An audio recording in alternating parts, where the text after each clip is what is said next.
U.S. officials say the CIA is flying covert drone missions into Mexico in order to spy on drug cartels. The CIA in Mexico has had a very strong presence for many years, and they have been driving intelligence-led operations, working with Sedena soldiers to try to go after some of these cartel bosses. February 18th, 2025, the New York Times publishes a bombshell report. The CIA ramped up drone surveillance over Mexico, targeting fentanyl labs in a bold move tied directly to Trump's campaign against drug cartels. This isn't just about secret drone flights or even political promises. There's a lot involved here, and the stakes are higher than ever. So what are the steps being taken by the CIA in this operation? How is Mexico reacting? How are the cartels fighting back? And the biggest question of all, could we see a U.S.-Mexico narco war join World War III? The answers might change everything, people, but there's only one way to find out. This is how the CIA targeting Mexican cartels changes everything.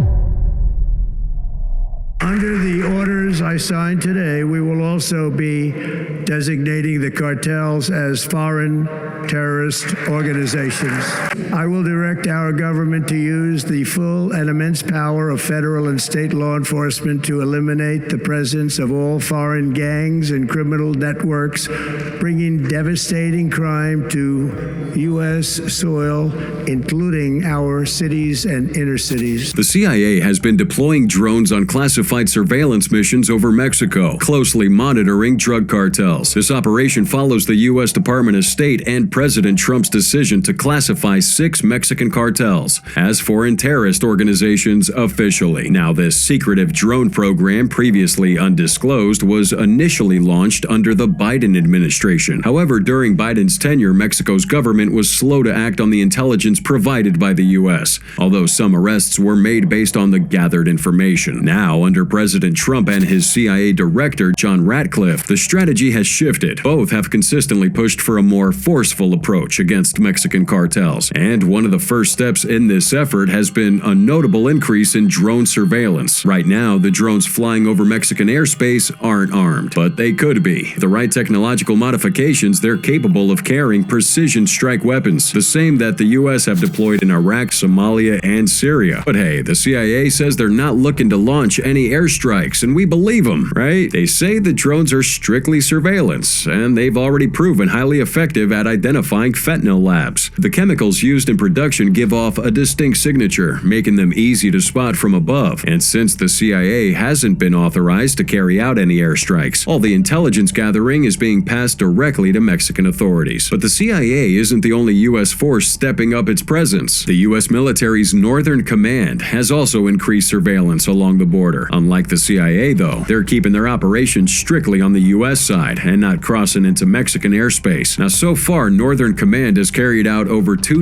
surveillance missions along the southern border, using a variety of high-tech aircraft, everything from U-2 spy planes and RC-135 rivet joint reconnaissance jets to P-8 patrol aircraft and drones. But it's not just aerial surveillance here. The military has put together a specialized intelligence unit with 140 analysts stationed near the border, and their job? Well, it's pretty simple: to sift through the massive amounts of data coming in through these flights and other sources, piecing together a clearer picture of cartel movement. I mean, you gotta agree with us when we say that's quite a lot of stuff going on. And one thing we need to know is that this surge in U.S. military and intelligence activity didn't really come out of nowhere. In fact, Trump has been talking about this since 2019. In his first term, he even said that the U.S. was ready to wage war against them. But his plan isn't merely about taking down drug syndicates or even stopping their preposterous crimes. It's about putting a stop to the crisis they created in the U.S. with one drug: fentanyl. We are in the midst of the worst drug crisis in U.S. history. The drug is fentanyl, and unlike cocaine and heroin, it's a purely chemical, man-made drug.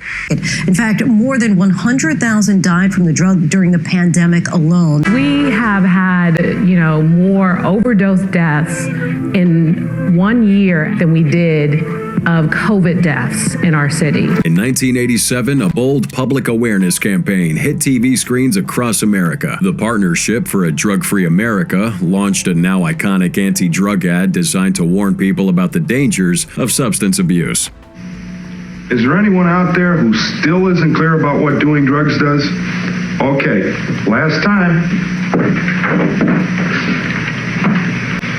This is your brain. This is drugs.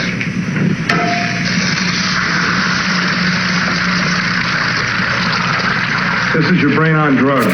In just 30 seconds, that message was simple and powerful. But fast forward to today, and one drug has taken center stage in a crisis unlike anything ever seen before. Fentanyl is a synthetic opioid created using a mix of chemicals. It was first approved in the 60s for medical use, primarily to relieve severe pain. However, over time, it's become a driving force behind this unprecedented wave of opioid-related deaths in the U.S. Opioids, including morphine, codeine, and heroin, have long been used for pain relief, but fentanyl stands apart for one critical reason: potency. In simple terms, potency measures how much of a substance is needed to produce an effect. Fentanyl is a staggering 100 times stronger than morphine, and to put that into perspective for you, if 10 milligrams of morphine is enough to relieve pain, only 0.1 milligram of fentanyl would have the same effect. The problem? Most people don't have access to precision scales that can measure such tiny amounts, making even the smallest miscalculation potentially lethal. 1 milligram looks like this. I can't even see that. Right.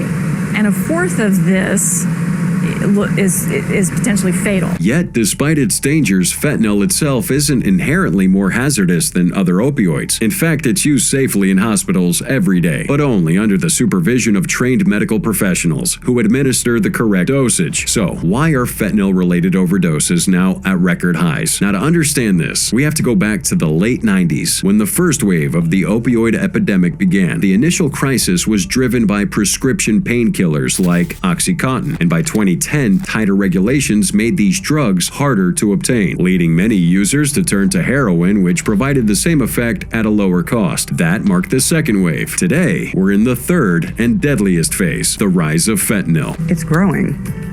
That the trend has indicated that it has right now. It's feeding America's addiction to opioids. Now, while experts still debate the exact reasons for fentanyl's dominance, one thing is clear: it is far cheaper to manufacture than heroin. And with the rise of the internet and encrypted marketplaces, drug distribution has become more accessible than ever before. Unlike heroin, which requires in-person transactions, fentanyl can be ordered online and delivered straight to someone's door, often without them ever stepping foot out on the street. Now, this epidemic isn't confined to one region. It's reached nearly every corner of America. In Ohio alone, over 4,000 people had lost their lives to drug-related ODs in 2016. And by 2023, the crisis had escalated further, with over 74,000 deaths linked to fentanyl-laced drugs. At its peak in 2022 and 23, over 111,000 Americans died from overdoses each year, with fentanyl responsible for the majority of these deaths. In fact, fentanyl and other synthetic opioids have become the leading cause of death for Americans between the ages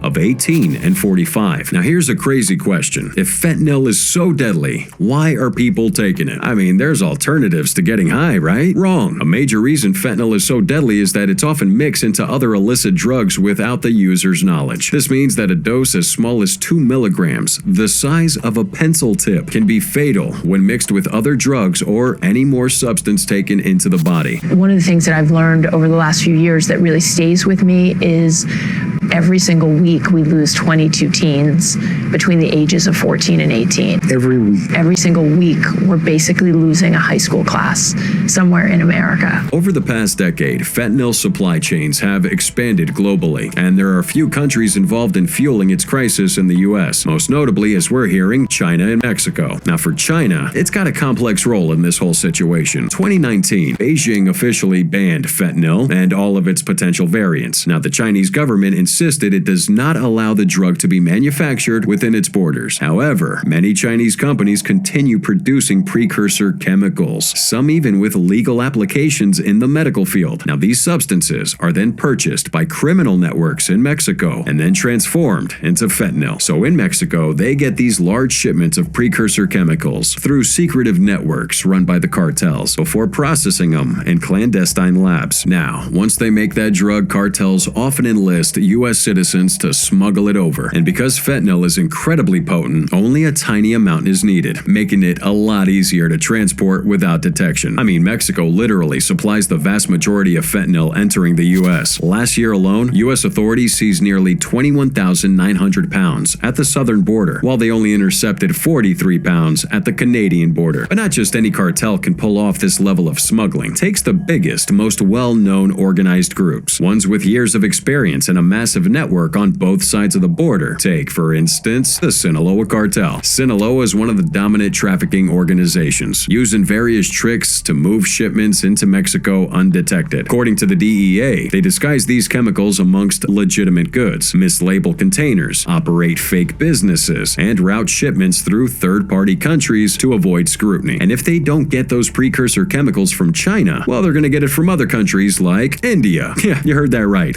India. Now, the DEA has also flagged India as a growing source of these chemicals. In fact, a January 2025 U.S. indictment charged 2 Indian chemical companies with supplying fentanyl precursors to traffickers in both the U.S. and Mexico. There's no doubt that's a serious problem, with Mexico's most powerful cartels at the center of it all. So, designating them as foreign terrorist organizations doesn't mean U.S. law enforcement and the CIA can simply march in and wipe them out, but it does lay down the groundwork for a more aggressive approach. Question now is, how far is the U.S. willing to go?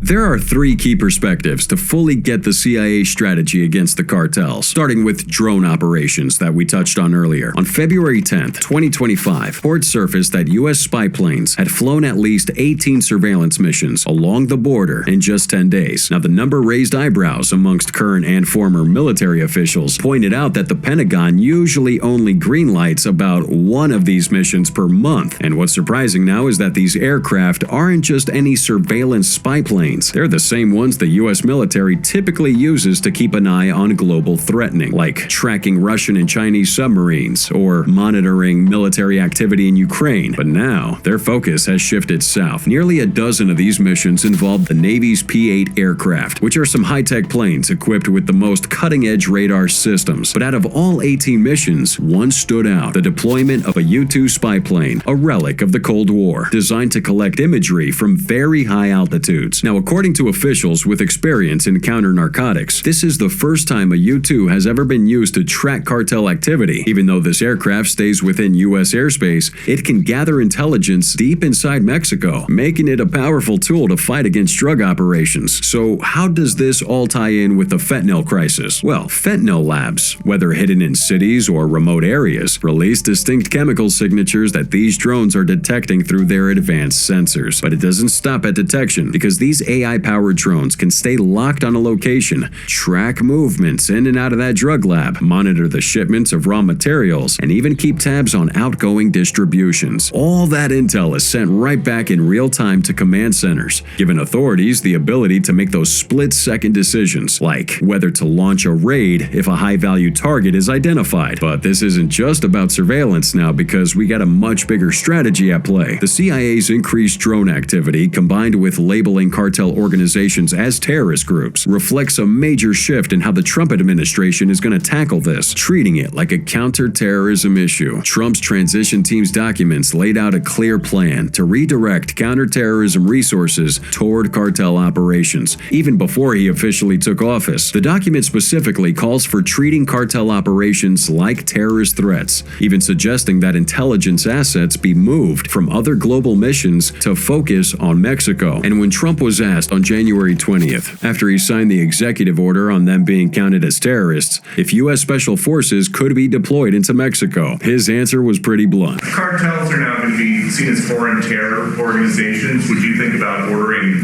U.S. Special Forces into Mexico to take them out? Could happen.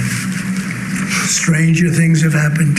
And it's not just Trump pushing for action. His national security advisor, Mike Waltz, has long supported taking an aggressive stance against drug cartels. Back in 2023, when he was still a congressman, he co-sponsored a bill proposing an authorization for the use of military force against cartel groups, which would give the U.S. the military legal authority to go after them directly. But here's where things get complicated. While some do argue that cartels and terrorist groups operate in similar ways, using violence and intimidation, there is one major difference. Cartels cartels aren't driven by ideology. They're driven by money. They're not trying to overthrow governments or even push a political agenda, really. I mean, they have deep connections within the Mexican government itself, that same government the U.S. military actively partners with on counter-narcotics missions. So let's say the bigger strategy here to take down these cartels is for the U.S. to kind of make their move into Mexico. They'd have to be careful, right? No breaking international laws. No overstepping boundaries here. Well, that's where things kind of get interesting, because a law written way back when the U.S. was just getting started could actually give Trump, as commander-in-chief, almost unlimited power to make that happen. Ever heard of the Insurrection Act? Yeah, that's the key to the second perspective. Now, this law gives presidents the ability to deploy active duty or reserve military forces to deal with unrest inside the country. Catch? Courts can't overrule this decision. The only real requirement is that the president has to tell the people involved to stand down. The Insurrection Act has been around since 1792, just a few years after the Constitution was signed. Over time, different versions of the law were added, mostly between the 1700s and the 1870s, time when America didn't even have much of a police force. This law has to be one of the biggest loopholes in the Posse Comitatus Act, which generally prevents the military from stepping into law enforcement roles.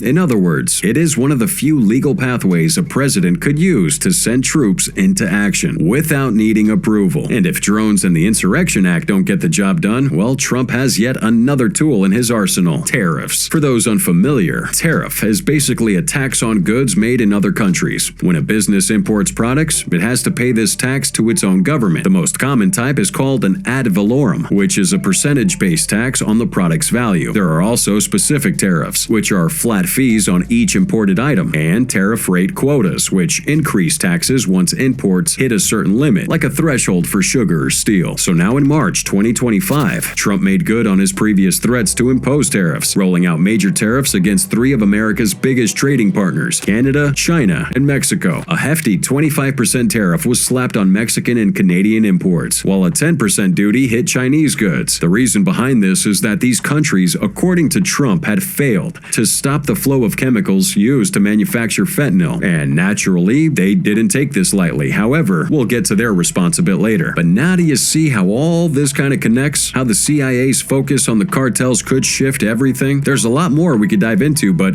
if you've been keeping up, you should be asking yourself, can this really stop the cartels? How does using drones and passing intel to Mexican authorities actually put an end to the drug trade? And will tariffs even make a dent in the flow of chemicals used to make fentanyl? Well, this isn't the first time the CIA has gone after enemies of the US, so to figure out whether these strategies will work, we kind of look at some past missions, like the one in Colombia and Pakistan. For over 5 decades, the Revolutionary Armed Forces of Colombia, or FARC, were once labeled the most well-funded insurgency on the planet, but now that organization is at its weakest point in years, and a major factor behind that decline is a classified CIA-assisted operation that helped Colombian forces eliminate more than 24 of the group's top commanders. Today, it's hard to compare Colombia, with its booming economy and bustling nightlife in Bogota, to a war-torn nation like Afghanistan. But rewind to early 2000s, and the picture was starkly different. Colombia had the highest murder rate in the world. Bombings were a common occurrence. The military ruled with an iron fist, and kidnappings were rampant. 1 year alone saw 3,000 people taken hostage. Journalists, professors, and activists accused of supporting FARC often disappeared without a trace. Country was a boiling pot of violence, fueled by the FARC, drug cartels, paramilitary forces, and the widespread corruption within its security forces. Over 250,000 people lost their lives, and thousands more vanished in the chaos of Colombia's decades-long war. Originally founded in 1964 as a Marxist movement demanding land reforms and justice for the poor, the FARC's influence only grew. By 1998, then-President Andrés Pastrana even handed the rebels a Switzerland-sized demilitarized zone in hopes of negotiating peace. But instead of laying down arms, the insurgency expanded its attacks and deepened its ties to the drug trade. By the early 2000s, FARC had 18,000 fighters and began openly targeting political leaders. The group had assassinated local officials, kidnapped a presidential candidate, and even attempted to kill Álvaro Uribe, a hardline presidential hopeful whose father had been murdered by FARC years earlier. Fearing that Colombia was on the verge of becoming a failed state and a massive hub for drug trafficking into the U.S., Bush administration intensified military support under Plan Colombia. So by 2003, 40 U.S. agencies and 4,500 personnel, including contractors, operated out of the U.S. Embassy in Bogota, then the largest American embassy in the world, later surpassed only by Afghanistan. A secretive U.S.-backed program provided two game-changing advantages for Colombia's military: real-time intel to track down FARC leaders, and, from 2006 onward, a new lethal weapon. This tool, a $30,000 GPS guidance system that turned standard 500-pound bombs into precision-guided smart bombs. With pinpoint accuracy, these bombs could eliminate targets hidden deep into the jungle once their location was identified. So in March 2008, Colombian forces, covertly greenlit by the U.S., launched these smart bomb strikes across the border into Ecuador, killing senior FARC leader Raúl Reyes. That marked a significant turning point in the fight against the insurgency, and though the U.S. involvement in that attack remained classified at the time, its role was undeniable. Meanwhile, in Pakistan, the CIA was reportedly using Predator drones for similar operations, including the targeted killing of al-Qaeda operative Haitham al-Yemeni. By August 2010, U.S. intelligence zeroed in on a compound in northern Pakistan believed to house Osama bin Laden, and on May 2, 2011, a special operations team under President Obama raided the compound and eliminated bin Laden. So it's safe to say that when the CIA goes all in, they don't play around. They get results sometimes, but let's take a moment to really think about this. Their operations are usually shrouded in secrecy, rarely making their way to the public eye. This time, though, things are different. The Trump administration isn't keeping it under wraps. Instead, they're putting it all out in the open. So our best guess is that they want these cartels to know exactly what's coming. This isn't their usual covert mission. It's a direct warning. And if you've been following this channel, then you already know that these cartels aren't to be taken lightly. We've covered a ton of videos on them. They have an arsenal that could send fear down the spine of an ordinary person. But the CIA, they're not ordinary. They're a force. And if this escalates into a full-blown narco war, well, the cartels would find themselves completely outmatched. And that's not just speculation. It's a spoiler even the cartels themselves know. According to a March 2nd, 2025 New York Times report, cartel leaders are already making desperate moves. One high-ranking figure they spoke with said he was scrambling to secure his family, while another said he was going deep into hiding, barely willing to step outside. Even the fentanyl producers, those at the core of the operation, are shutting down their labs, at least for now. And for them, it's not just paranoia. A wave of arrests, drug busts, and seizures have rocked the Sinaloa cartel since Trump took office. Mexican officials confirmed that pressure has forced the organization to scale back fentanyl production in its stronghold of Sinaloa State. And in Culiacan, the heart of cartel activity, the shift is also noticeable. Some operations have been moved to different parts of the country, while others have been temporarily halted altogether. These guys haven't felt this type of pressure in years, and it's showing. Some of the cartels are selling off properties, cutting off their workforce, and now investing in high-tech surveillance equipment to detect U.S. drones. Other cartels might be smuggling weapons in from the U.S., including military-grade arms, really preparing for a worst-case scenario. Some cartels are hiring specialists to track down these drones and secure advanced tech to counter them. These syndicates are boosting arms shipments, knowing fully well that if the U.S. military gets involved, it won't be a fair fight. I mean, even hardened cartel members admit that going up against American firepower is a different game. They've seen the U.S. activities in Afghanistan and Iraq, so they kind of know what's possible. On the other hand, though, Mexico's president, Ms. Claudia Sheinbaum, has introduced a constitutional reform designed to safeguard Mexico's sovereignty. Envía al Congreso de la Unión una iniciativa de reforma constitucional para recordarle al mundo entero que México es un país libre, independiente y soberano, y que su pueblo no permite la violación de su soberanía. La iniciativa establece que el pueblo de México, bajo ninguna circunstancia, aceptará intervenciones, intromisiones o cualquier otro acto desde el extranjero. She made that decision amid growing concerns about everything we talked about so far. You know, the chances that the U.S. military involvement could escalate tensions and lead to even more violence. Ms. Sheinbaum has deployed 10,000 National Guard troops to the border while sending hundreds of additional soldiers into Sinaloa to destroy the fentanyl labs run by cartels. And after the CIA launched those drones over her country's airspace, she responded during a press conference by saying, México es un país libre, soberano, independiente. No somos colonia de nadie ni protectorado de nadie. Pero jamás permitiremos que viole nuestra soberanía y pisoteen la dignidad de nuestro pueblo y de nuestra patria. Cooperación, sí. Subordinación, no. Colaboración, sí. Sometimiento, no. And for the issue of tariffs, she also had some comments for U.S. President Donald Trump. No es de ninguna manera o el propósito iniciar una confrontación económica o comercial que desafortunada y lamentablemente es lo opuesto a lo que deberíamos de estar haciendo, es decir, integrar más nuestras economías para fortalecer nuestra región. Nadie gana con esta decisión.